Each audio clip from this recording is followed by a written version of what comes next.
মেঘলা আকাশে launch travel.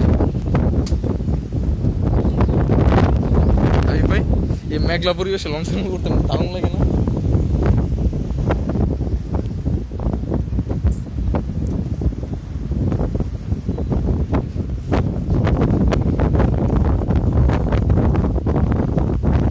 আমি একদম মনে করেন যে ইয়ার সময় আছে না, বৃষ্টির দিনে ট্রেনের ইঞ্জিনের ভিতর যখন বইছিলাম না, আমার বাতাস কারে কই, বাতাস আর বাতাস, মনে করেন বাইরের দিকে তাকানোই যায় না।